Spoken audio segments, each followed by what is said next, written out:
Good morning. So last class हम लोगों ने कैलकुलेशन ऑफ कैपेसिटेंस को डिस्कस किया था। So today will discuss the corona effect. So what is a corona? So basically corona एक phenomenon है जहाँ पे एक वाइट ग्लो, हिशिंग साउंड और production of ozone gas produce होता है ट्रांसमिशन लाइन में। एक्चुअली क्या होता है, ट्रांसमिशन लाइन में कंडक्टर से करंट फ्लो कर रहा है तो उसके आसपास के जो आपके जो एयर मॉलिक्यूल्स होंगे वो भी चार्ज हो जाते हैं, क्योंकि उसके ट्रांसमिशन लाइन में मैग्नेटिक फील्ड क्रिएट है। क्योंकि ट्रांसमिशन लाइन में मैग्नेटिक फील्ड क्रिएट रहता है तो उसके अराउंड जितने भी एयर है ये क्या होते हैं, मैग्नेटाइज्ड हो जाते हैं। ठीक है। सो मैग्नेटाइज्ड होने की वजह से क्या होता है कि इस जैसे ये आर फेज है तो आर फेज मैग्नेटाइज्ड हो गया, वाई फेज भी, वाई फेज और बी फेज, इसके जो आसपास में एयर मॉलिक्यूल्स रहेंगे वो भी क्या होते हैं, मैग्नेटाइज्ड हो जाते हैं। ठीक है, आयोनाइज्ड हो जाते हैं।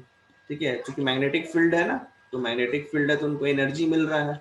तो आयोनाइज्ड होने के कारण क्या होता है कि एक पॉइंट आता है जहां पर इस आर और बी वाई फेज के बीच में जितने भी एयर मॉलिक्यूल्स हैं आयोनाइज्ड होने की वजह से कंडक्टिंग हो जाते हैं। कंडक्टिंग होने से क्या होगा, इलेक्ट्रॉन्स को शॉर्टेस्ट पाथ मिलेगा। तो क्या होता है कि सडन करंट फ्लो करने लगता है। इसकी वजह से क्या होता है कि इन रश करंट के वजह से क्या होता है कि वाइट ग्लो, स्टार्टिंग में क्या होता है कि ये वाइट ग्लो प्रोड्यूस होगा। लाइटनिंग इफेक्ट और heating effect, lightning effect and sound effect तीनों होता है। ठीक है। तो क्या है कि हीटिंग इफेक्ट हो रहा है, पर्टिकुलर वैल्यू से बढ़ गया तो वो आपका साउंड इफेक्ट के रूप में और लाइट इफेक्ट के रूप में बाहर निकलता है। ठीक है, इसे ही कोरोना बोला जाता है। सो पर्टिकुलर वोल्टेज होगा, नॉर्मल ट्रांसमिशन लाइन में कोरोना इफेक्ट नहीं होता है। ठीक है, बट क्या है कि अगर ये मान लीजिए कि एयर मॉलिक्यूल्स जो है आयोनाइज्ड हो रहे हैं पर एक पर्टिकुलर वैल्यू ट्रांसमिशन लाइन का वोल्टेज जितना ज़्यादा रहेगा मैग्नेटिक फील्ड ज़्यादा रहेगा, तो आयंस जो एयर मॉलिक्यूल्स है उसको ज़्यादा आयोनाइज्ड करेगा। तो अगर ट्रांसमिशन लाइन का वोल्टेज एक पर्टिकुलर वैल्यू से ऊपर चला जाता है तो उस केस में क्या होता है कि कोरोना इफेक्ट दिखता है। इसी पर्टिकुलर वोल्टेज को ही बोला जाता है आपका critical disruptive voltage. Critical disruptive voltage क्या है, basically the minimum phase to neutral voltage at which corona occurs. ये minimum phase to neutral voltage, या फिर बोल सकते हैं कि minimum phase to neutral voltage जहाँ पे कोरोना इफेक्ट दिखता है। ठीक है, तो कोरोना बेसिकली क्या हो गया कि ट्रांसमिशन लाइन में जो करंट फ्लो कर रहा है उस करंट के वजह से आसपास के एयर मॉलिक्यूल्स क्या होंगे, आयोनाइज्ड हो जाएंगे। क्योंकि स्ट्रॉन्ग मैग्नेटिक फील्ड बना हुआ है, करंट अगर आर फेज से फ्लो कर रहा है तो मैग्नेटिक फील्ड इधर बनेगा। उसी तरीके से वाई फेज में करंट फ्लो कर रहा है तो मैग्नेटिक फील्ड बनेगा।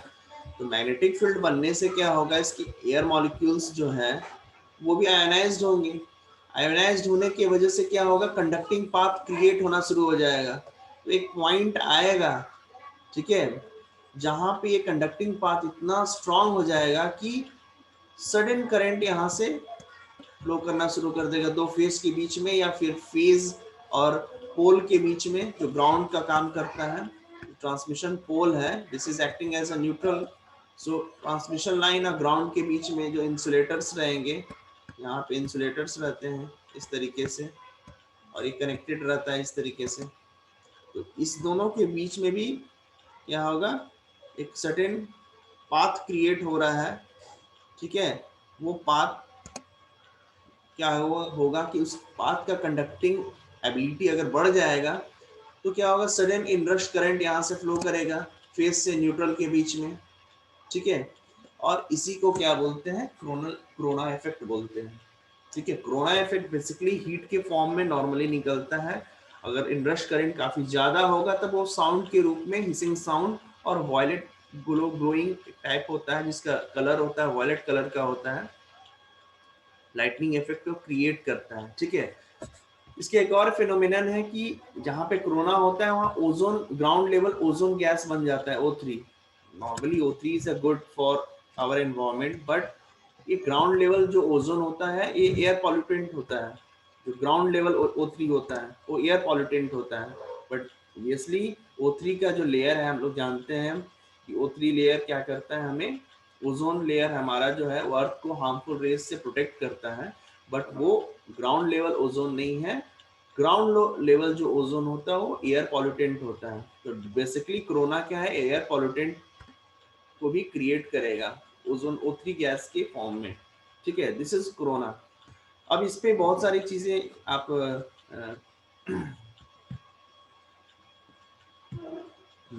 इस पे बहुत सारी चीजें बात की जा सकती है कि कोरोना के क्या फायदे हैं, क्या नुकसान है। ऑब्वियसली कुछ फायदा भी होता है, कुछ नुकसान भी होता है। ठीक है, यहाँ पे दिख रहा है आपको नुकसान, पर इसके फायदे के बारे में भी हम लोग बात करेंगे। फिलहाल कुछ अदर फैक्टर्स के बारे में भी हम लोग बात करते हैं। ये हो गया बेसिकली कोरोना। अगर कोरोना का आप बेसिकली थ्योरी देखिएगा तो जो मैंने आपको बताया कि जो नॉर्मल क्या होता है कि जो एयर होता है वो एयर का 30 किलो वोल्ट पर सेंटीमीटर क्या होता है, डाइलेक्ट्रिक स्ट्रेंथ होता है। ठीक है, मतलब एयर को आयोनाइज्ड एयर में करंट फ्लो करने के लिए क्या चाहिए, पर सेंटीमीटर 30 किलो वोल्ट का पोटेंशियल ग्रेडियंट अगर रहेगा तब एयर का क्या होगा, डाइलेक्ट्रिक स्ट्रेंथ ब्रेक करेगा। ठीक है, तो डेफिनेटली आप समझिए कि जो कोरोना इफेक्ट है वो नॉर्मल वोल्टेज पे नहीं होता। जनरली 33 केवी के ट्रांसमिशन लाइन से ऊपर पर अगर ये ट्रांसमिशन लाइन है तो कोरोना इफेक्ट का एबिलिटी बढ़ जाता है, क्योंकि 30 किलो वोल्ट पर सेंटीमीटर ये मैक्सिमम वैल्यू है और 1.2 किलो वोल्ट पर सेंटीमीटर आरएमएस वैल्यू है एयर के डाइलेक्ट्रिक स्ट्रेंथ का। तो 30 केवी पर सेंटीमीटर एयर का जो पर सेंटीमीटर है उसमें 30 केवी, अगर जैसे मैं यहाँ पे समझा रहा हूँ आपको, ट्रांसमिशन लाइन के बीच में जो एयर है, मान लीजिए ये 1 सेंटीमीटर है। ठीक है, 1 सेंटीमीटर है, तो इसके बीच में जो एयर है उसके डाइलेक्ट्रिक स्ट्रेंथ को ब्रेक करने के लिए 30 केवी वोल्टेज चाहिए मैक्सिमम वैल्यू, और 21.2 केवी हमें आरएमएस वोल्टेज चाहिए, तब जाके ये ब्रेक होगा। तो डेफिनेटली ट्रांसमिशन लाइन का नॉर्मल वोल्टेज पर कोरोना इफेक्ट नहीं होगा। जनरली 33 केवी के ट्रांसमिशन लाइन से अगर ऊपर है तब ये जनरली आपका कोरोना इफेक्ट होता है। ठीक है, सो मैंने एक चीज आपको समझाया कि 33 केवी इंपॉर्टेंट है, ये डाइलेक्ट्रिक स्ट्रेंथ है एयर का। ठीक है, तो इससे ऊपर जब तक नहीं रहेगा तब तक क्या होगा, कोरोना इफेक्ट नहीं आएगा। ठीक है, तो कोरोना नॉर्मली ट्रांसमिशन लाइन में रहेगा, बट इसका इफेक्ट कब दिखता है, जब 33 केवी के ऊपर हमारा पर सेंटीमीटर का पोटेंशियल ग्रेडियंट बन जाता है। ठीक है, पोटेंशियल ग्रेडियंट मतलब पोटेंशियल डिफरेंस। जब दो पॉइंट, एयर के दो पॉइंट के बीच का पोटेंशियल डिफरेंस 30 केवी पर सेंटीमीटर से ऊपर चला जाता है, तब जाके ये क्या होता है, आपका कोरोना इफेक्ट होता है। ठीक है, अब नॉर्मली कोरोना इफेक्ट का किस किस चीज पर डिपेंड करता है। सो कोरोना इफेक्ट जो है हमारा बहुत सारा एटमॉस्फेयर पे डिपेंड कर रहा है। जनरली बहुत सारे केवल वोल्टेज पर ही डिपेंड नहीं कर रहा है। यहाँ मैंने 4 फैक्टर्स दिए हैं जो जिस पर कोरोना इफेक्ट होता है। सबसे पहले लाइन वोल्टेज, तो मैंने आपको बताया कि जितना हाई लाइन वोल्टेज होगा उतना कोरोना की चांसेस बढ़ जाएगी, जितना लो वोल्टेज होगा उतना कोरोना की चांसेस कम रहेगी। ठीक है, दूसरा चीज क्या है, atmosphere. Atmosphere is very important. Generally dry seasons में कोरोना इफेक्ट कम होता है। आप अगर वेदर कंडीशंस रेनी है, मॉइस्चर अगर एयर में ज़्यादा है तो कोरोना की चांसेस बढ़ जाती है, इसीलिए कोस्टल एरियाज में भी कोरोना इफेक्ट बढ़ता है। ठीक है, तो डेफिनेटली आयन क्या है कि एटमॉस्फेयर की वजह से जो नॉर्मल एयर है उसमें उसमें मॉइस्चर उसका आप जो बोलते हैं कि मॉइस्चर जो होता है वो वो सीजन्स पे डिपेंड करता है, एरिया पे डिपेंड करता है। कोस्टल एरियाज में एयर में मॉइस्चर ज़्यादा रहेगा और आपका आपको ड्राई सीजन्स के कंपैरिजन में रेनी सीजन्स में एयर में मॉइस्चर ज़्यादा रहेगा। जब मॉइस्चर ज़्यादा रहेगा तो डेफिनेटली क्या है, जो कोरोना है ऑलरेडी जो ट्रांसमिशन लाइन से करंट फ्लो कर रहा है वो एयर मॉलिक्यूल्स को आयोनाइज्ड कर रहा है। अगर नेचर की वजह से भी एयर मॉलिक्यूल्स आयोनाइज्ड होंगे, क्योंकि आयोनाइज्ड कब होगा, जब एयर उसमें वाटर मॉलिक्यूल्स अगर रहेगा एयर में तो आयोनाइजिंग पावर बढ़ जाएगी। तो डेफिनेटली क्या है कि एटमॉस्फेयर का भी इफेक्ट कोरोना पे होता है।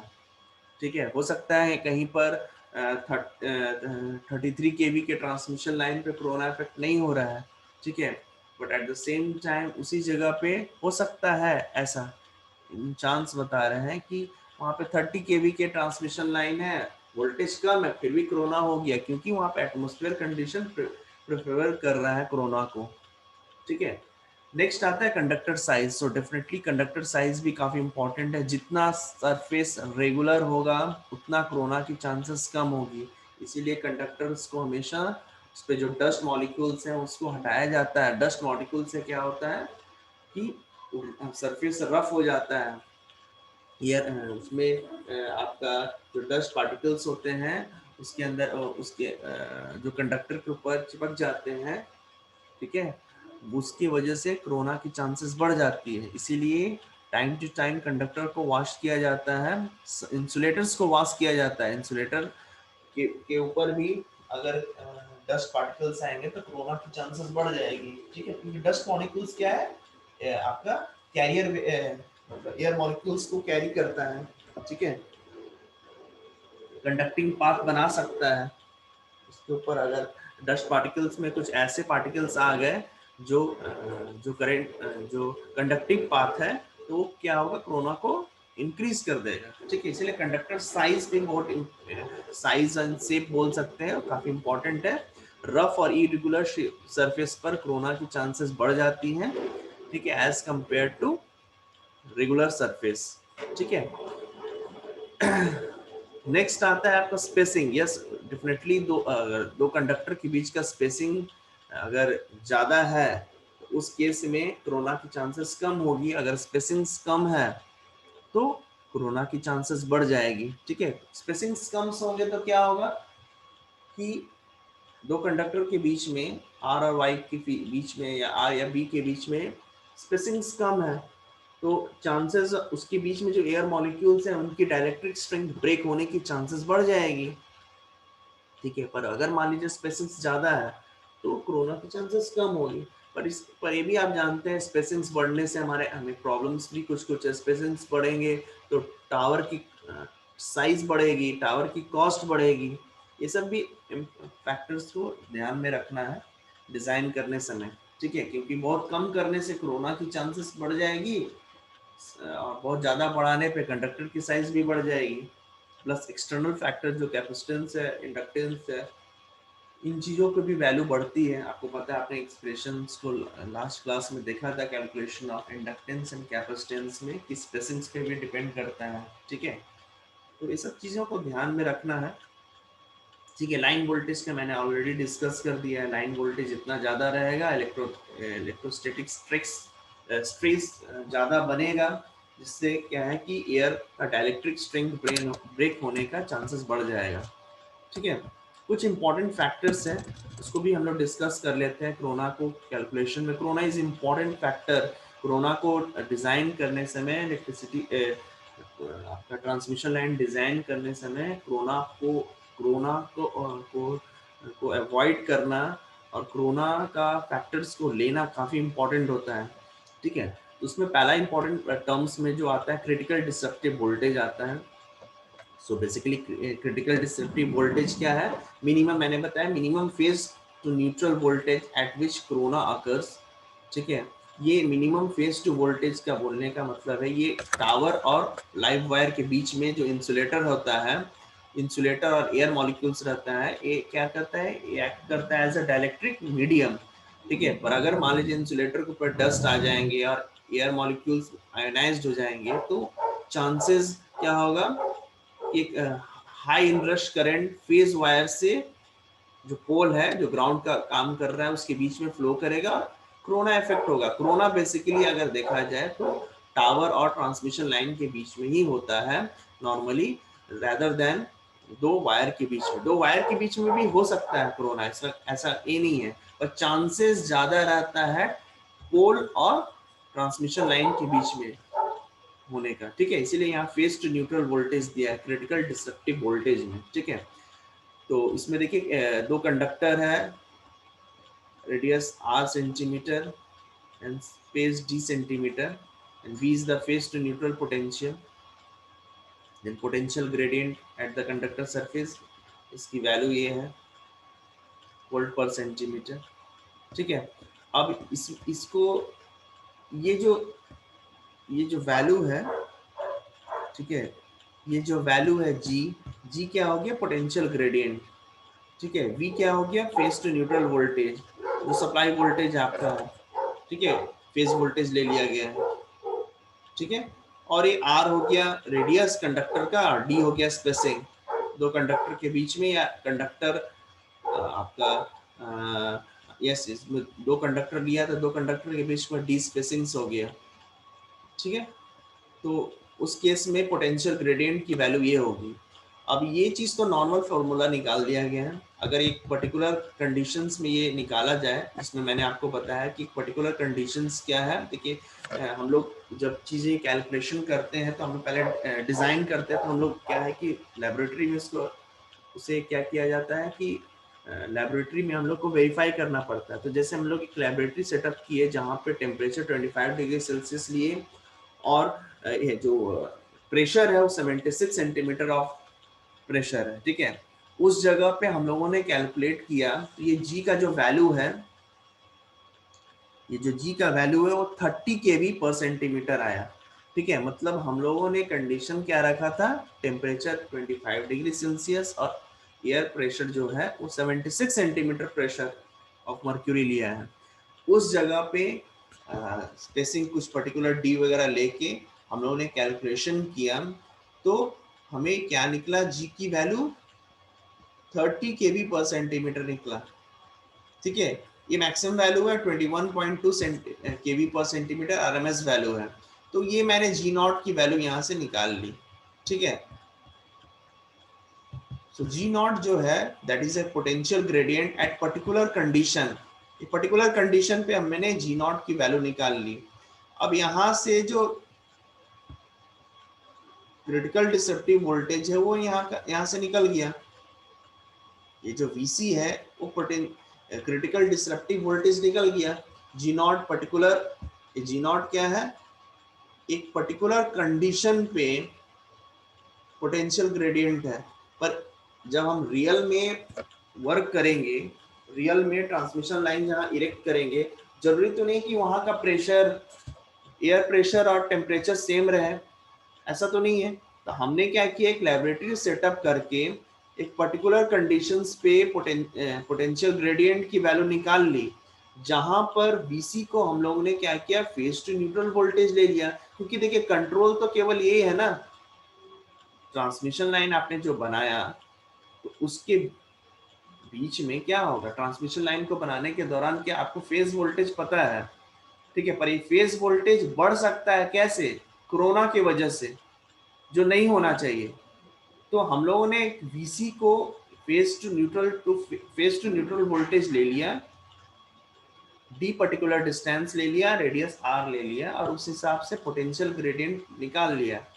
अब ये पोटेंशियल ग्रेडियंट इस पर्टिकुलर कंडीशंस पे हो गया।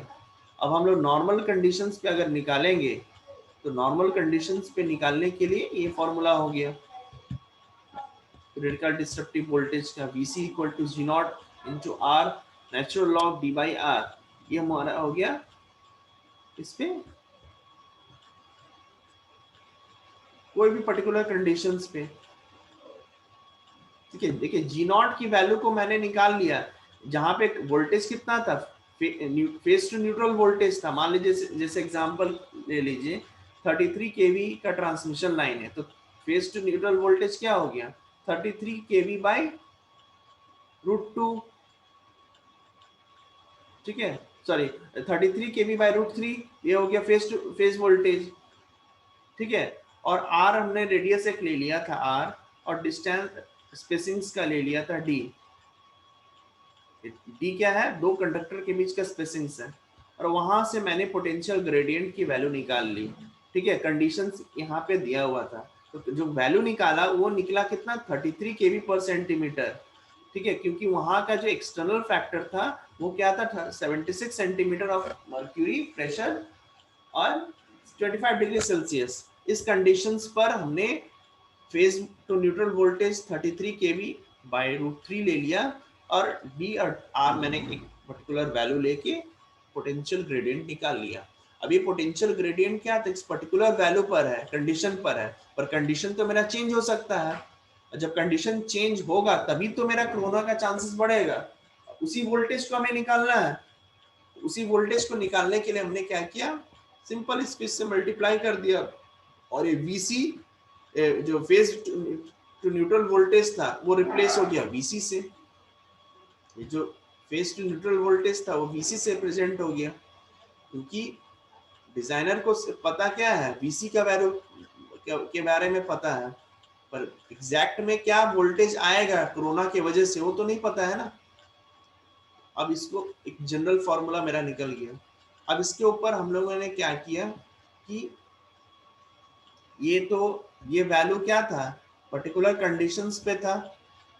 अब हम लोगों ने क्या किया, एक नेचुरल कंडीशंस निकाला, जहां पर एयर डेंसिटी फैक्टर निकाल लिया 3.92 बी बाई 273 प्लस टी। यहाँ बी क्या है, एक्चुअल प्रेशर मर्क्यूरी एयर का, और टी क्या है, एक्चुअल टेम्परेचर। सो एयर डेंसिटी फैक्टर से हमने मल्टीप्लाई कर दिया, तो कोई भी कंडीशन के लिए क्रिटिकल डिसरप्टिव वोल्टेज निकल गया। अगर ये वैल्यू नहीं रहता तो क्या होता, ये वैल्यू नहीं रहता, जैसे इस कंडीशन में क्या है, VC phase to neutral voltage है, ठीक है। इस केस में क्या है, फेज टू न्यूट्रल वोल्टेज है। ये जी नॉट की वैल्यू मैंने एक्सपेरिमेंटली निकाल ली, और वीसी क्या निकला, मेरा फेज टू न्यूट्रल वोल्टेज निकला। और रियल में जब हम ट्रांसमिशन लाइन इरेक्ट करेंगे तब तो मेरा प्रेशर ये नहीं रहेगा ना, और टेम्परेचर भी ये नहीं रहेगा, तब तो मेरा ये जो पोटेंशियल ग्रेडियंट वो तो अप एंड डाउन होगा। उसको मैंने एक मल्टीप्लाइंग फैक्टर ले लिया, उससे मैंने यहाँ पे मल्टीप्लाई कर दिया जी नॉट इनटू एफ वैल्यू, और ये मेरा क्रिटिकल डिसरप्टिव वोल्टेज निकल गया एनी टेम्परेचर एंड प्रेशर। उसके बाद इरेगुलरिटी फैक्टर भी निकालना है। मैंने आपको बताया कंडक्टर ऊपर डस्ट आएगा, या कंडक्टर का शेप अगर मान लीजिए इन ड्यू टाइम यूज होते होते कुछ चेंज हो जाता है, ठीक है, कंडक्टर से हमेशा वायर से करंट फ्लो कर रहा है, तो हीट के फॉर्म में निकल सकता है, कुछ हो सकता है डैमेज, तो इरेगुलरिटी फैक्टर m0 भी आ गया है, क्योंकि आपको पता है इरेगुलरिटी फैक्टर जितना बढ़ेगा कोरोना की वैल्यू बढ़ते रहेगी। तो पॉलिश्ड कंडक्टर के लिए क्या है, पॉलिश्ड कंडक्टर के लिए इरेगुलर पॉलिश्ड कंडक्टर के लिए क्या है, m0 का वैल्यू 1 है। डर्टी कंडक्टर्स के लिए ये है ना, मतलब इसका मतलब क्या, क्रिटिकल डिसरप्टिव वोल्टेज घट गया। देखिए डिजाइन करने समय वीसी डिजाइन, देखिए अब जब ट्रांसमिशन लाइन डिजाइन कर रहे हैं, तो ट्रांसमिशन लाइन डिजाइन करने समय आपको एक चीज की, आप तो फेज टू न्यूट्रल वोल्टेज जान रहे हैं, या सब या लाइन वोल्टेज जान रहे हैं, पर क्रिटिकल पर किस वोल्टेज पर कोरोना होगा ये तो नहीं जानते हैं।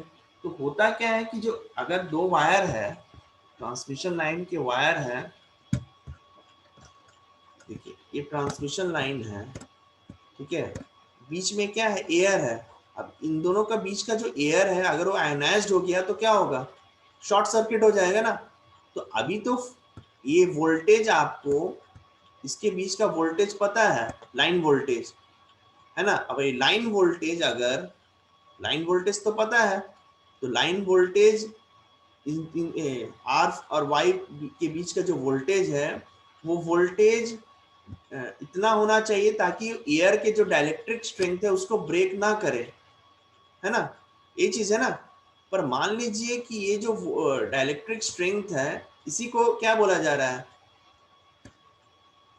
इसी को ही बोला जा रहा है ना क्रिटिकल डिसरप्टिव वोल्टेज। तो ये जो वोल्टेज है, ये वोल्टेज अगर इस वोल्टेज से बढ़ गया तो डेफिनेटली क्या होगा, कोरोना अवॉइड होगा। अगर ये वोल्टेज डाइलेक्ट्रिक स्ट्रेंथ एयर का अगर ज्यादा रहेगा इससे, तो क्या होगा, कोरोना नहीं होगा। पर अगर ये जो वोल्टेज है क्रिटिकल डिसरप्टिव वोल्टेज, वो अगर घट गया, घटने से घटने से क्या होगा, सॉरी सॉरी, हाँ, ये जो वोल्टेज है क्रिटिकल डिसरप्टिव वोल्टेज, ये अगर घट गया, घट के अगर ये एयर के डाइलेक्ट्रिक स्ट्रेंथ से ब्रेकडाउन जो वोल्टेज है उससे अगर कम हो गया तो डेफिनेटली कोरोना हो जाएगा, है ना। पर हाँ, ये जो क्रिटिकल डिसरप्टिव वोल्टेज है, मतलब आर और वाई के बीच का जो वोल्टेज है डिफरेंस, वो अगर वोल्टेज डिफरेंस, अगर ये जो वोल्टेज डिफरेंस है, अगर ये आपका जो मैंने डिजाइन किया है उससे अगर कम हो जाए, तो उसके मतलब है कि कोरोना इफेक्ट हो जाएंगे, है ना। तो इसी चीज को रोकने के लिए, ये चीज कम नहीं होना चाहिए मेरा, ये अगर इन दोनों से कम हो गया, देखिए कहने का मतलब है एयर का जो स्ट्रेस, इलेक्ट्रोस्टैटिक स्ट्रेस पड़ रहा है एयर पर इन दो ट्रांसमिशन लाइन की वजह से, अगर उसकी वैल्यू सप्लाई वोल्टेज से, लाइन वोल्टेज से कम हो गई, तो डेफिनेटली कोरोना हो जाएगा। तो ये कम कैसे हो रहा है, सबसे गुड है पॉलिश कंडक्टर के लिए अच्छा है, और जितना डर्टी कंडक्टर्स होगा ये वीसी घटता जाएगा, स्टैंडर्ड कंडक्टर के लिए और वीसी घटेगा। तो घटने से क्या होगा, ये जो ये क्या है, minimum phase to neutral voltage है जिस पर कोरोना होता है, ये अगर वैल्यू घटेगा तो एक क्या होगा, घटने की वजह से अगर एयर का डाइलेक्ट्रिक स्ट्रेंथ कम होता जाएगा ना, क्रिटिकल डिसरप्टिव वोल्टेज जितना घटेगा, एयर का डाइलेक्ट्रिक स्ट्रेंथ कम होता जाएगा। इस पर्टिकुलर कंडीशंस के लिए जितना डाइलेक्ट्रिक स्ट्रेंथ कम होगा, क्या होगा, इसके बीच का एयर जो मॉलिक्यूल्स है उसकी आयनाइजिंग पावर बढ़ जाएगी, एक समय आएगा क्या होगा, सडन इनरश करंट फ्लो करेगा आर और बी के बीच में। इसीलिए क्रिटिकल डिसरप्टिव वोल्टेज को कम नहीं होने देना है, क्रिटिकल डिसरप्टिव वोल्टेज को कम नहीं होने देना है, इसका मतलब कंडक्टर हमेरा हमेशा पॉलिश्ड होना चाहिए, तभी जाकर ये इफेक्ट दिखेगा, ठीक है।